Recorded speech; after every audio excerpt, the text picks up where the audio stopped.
జై సీతారాం. నేను మన దశకం 33న ఫర్దర్ అనుభవించుతా. 4వ శ్లోకాల చూసామంటే మన పారాయణం చేసేప్పుడు ఎట్ట దుర్వాస మునివర్ మందం మందం జగామయమునా మెల్లి హాతను పోయినారు అనేప్పుడు ఆ శ్లోకాన్ని కూడా పారాయణం చేసేప్పుడు కొంచెం మెల్లిహనే మన పారాయణం చేస్తాము. ఇక్కడ దుర్వాస మునివర్ దేనికోసం మెల్లిపోయినారు అని చూసామంటే కావలే అని చెప్పి తన మెల్లిపోయినారు. 5వ శ్లోకాలు చూసేప్పుడు భట్టత్రి అనేరు అథ అనేరు దావెన భవత్పరేణ రాజ్ఞా. భట్టత్రి అనేరు మీయోడ భక్తన్హా ఉండిన ఆ రాజా పారణ ముహూర్త సమాప్తి ఖేదాత్. అపారణ అనే ముహూర్తం ఏ ఒక టైంలో మోట్నాండు ఉండిన ఒక బొద్దున మనం ముడిచాలనో ఆ టైం ముడింజే వస్తుంది అనేప్పుడు వారాయేవ అతను ఏం చేశారు, అతను పదటపడి మనం ఏం చేసింది మునివర్న ఉడిసి తన తిన్నావంటే అది అతిథి అపచారం అవను సరి అనిసి ఒక్క పొద్దునే ఉండుకున్నారంటే అది భగవాన్కు అది అవమర్యాద చేసినట్ట. సరే భగవాన్కు అవమర్యాద చేయకూడదు, భాగవదర్ని అవమర్యాద చేయకూడదు అనేప్పుడు ఏం చేయాలి అనేప్పుడే మహాంగల్ చెప్పి అతను ఏం చేసారు దప్యమొట్టు తాగుంటున్నారు. వారా ఏవ అని దాన్ని ఆ పదం చెప్పారు. పారణం అకారి తన్నోడ ఆ ఒక్క పొద్దున భగవానోడ తీర్థం నయత్ తన ముడుచున్నారు. అత ప్రాప్త ముని ముడుచున్నారు.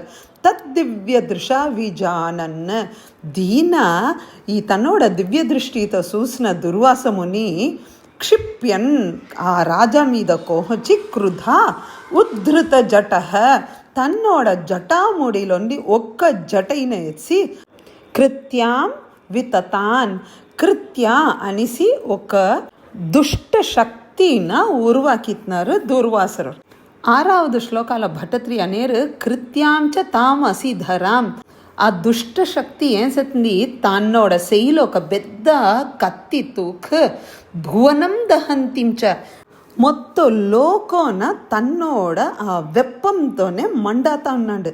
తాం కృత్యాం ఆ కృత్య అనే ఆ దుష్టశక్తిన సూసాలం అగ్రే అభివీక్ష్య అంచనే ఎదురులోనే ఉండి సూసాలం పదాత్ న చ కంపే రాజా ఇంతియోడ వెరానే వెరాల తే సుదర్శనం హే కృష్ణ మీయోడ సుదర్శనం త్వత్ భక్త బాధం.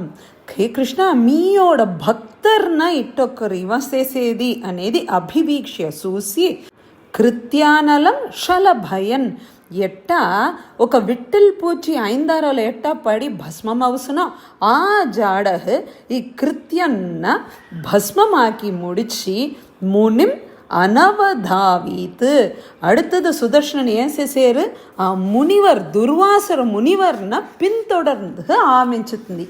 7వ శ్లోకాల భట్టత్రి అనేరు సహ ఆ దుర్వాసరు భియా వెరిసిపోయి అశేష భువనేషు అన్ని ఉలహాన్ని ధావన్న పర్తేరు విశ్వత్ర ఎక్కడి పోయినాలు తే చక్రమపి హే కృష్ణ మీయోడ చక్రమ పశ్యన్ వన్న సూతాన్ని పిన్తొడర్నుంటా పోతుంది.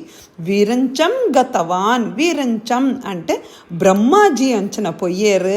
కాలచక్రం కహ అతిలంకయతి బ్రహ్మాజీ చెప్పారు ఈ కాలచక్రంను దూర నుంచి జయించిన వల్ల ఉన్న ఇది అపాస్త ఇటు చెప్పి ఆతన్న చెయ్యుడంగాటే తిరిగి దుర్వాసర వేంగా అని శర్వం యయౌ శివనంచన పర్తిపోయేరు. సహచ శివను ఏమనేరు భవంతం అవదంత ఏవ శివ భగవాను సాక్షాత్ పెరుమాల్తోనే పోయి నువ్వు ఆడంజు అని చెప్పి ఆతండు చెయ్యి ఉడిస్తున్నారు. మేర్కొండ ఏం నడుతుంది అనేది మన రేపటి అనుభవించుతా. జై సీతారాం.